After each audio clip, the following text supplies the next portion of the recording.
Hello বন্ধুরা, আজ একটা রান্নার ভিডিও নিয়ে চলে এলাম। আজ বানাবো মুরলি মাছের ঝাল করব। সবাই কেউ বলে মুরলি মাছ, কেউ বলে শঙ্কর মাছ, কে কিরম বলে জানি না, আমরা মুরলি মাছ বলি। তাই আজ মুরলি মাছের ঝাল হবে।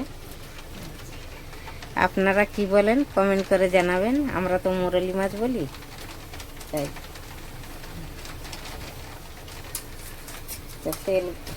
এটাতে নুন হলদি মাখিয়ে রেখে দিয়েছি।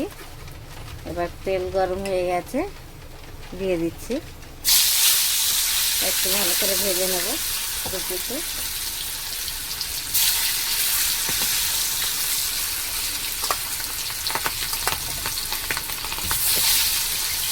হ্যালো বন্ধুরা, ভালো করে মাছটা ভাজা হয়ে গেছে। 2 পিস ভালো করে ভেজে নিয়েছি লাল লাল করে। এবার তুলে নেব। আলুটাকে একটু ভেজে নেব। আলুটাকে একটু মোটা মোটা করে কেটেছি। আলুটা একটু ভেজে নেব।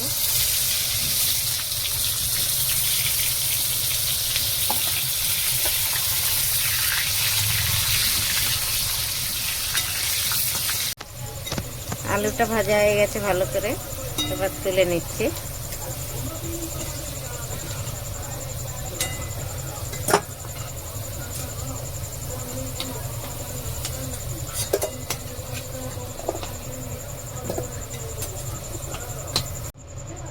পেঁয়াজ দিয়ে দিচ্ছি।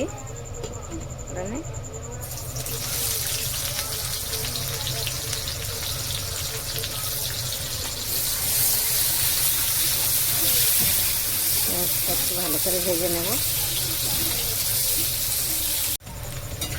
পেঁয়াজটা ভাজা হয়ে গেছে। এবার আদা রসুন বেটে রেখেছি, ওটা দিয়ে দেব।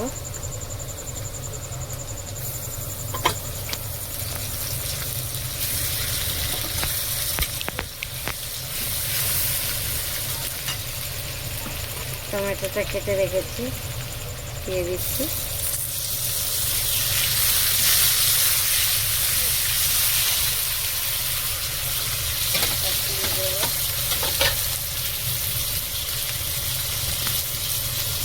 হলুদ গুঁড়ো, ধনের গুঁড়ো, জিরের গুঁড়ো, লঙ্কার গুঁড়ো,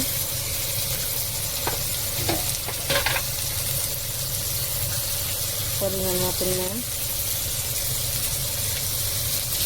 মশলাটাকে ভালো করে ভেজে নেব। একটু ঢেকে দেবো। মশলাটা ভালো করে হবে, তেল ছেড়ে দেবে, তারপরে জল দেবো। মশলাটা ভালো করে ভাজা হয়ে গেছে। এবারে আলুগুলো তুলে দেব। আলুটা একটু ভেজে এর সাথে মশলার সাথে ভালো করে মাখিয়ে নেব। একটু ঢেকেও দেব। আলুটা আবার সিদ্ধ হয়ে গেছে। জল দিয়ে দিচ্ছি। মশলাটা আলুটাও সিদ্ধ হয়ে গেছে, আদা সিদ্ধ, মশলাটা ভালো করে ভাজা হয়ে গেছে। জল দিয়ে দিচ্ছি।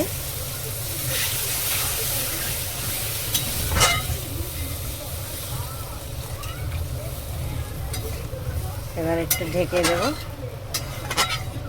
আর অল্প একটু জল দেব। আলুটাও সিদ্ধ হবে, তার জন্য আর একটু জল দিয়ে দিলাম। মাছটাও একসাথেই তুলে দেব।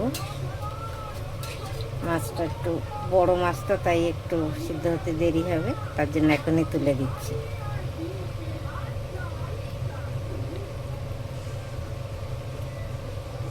আলুটাও সিদ্ধ হবে, মাছটাও ভালো করে সিদ্ধ হবে।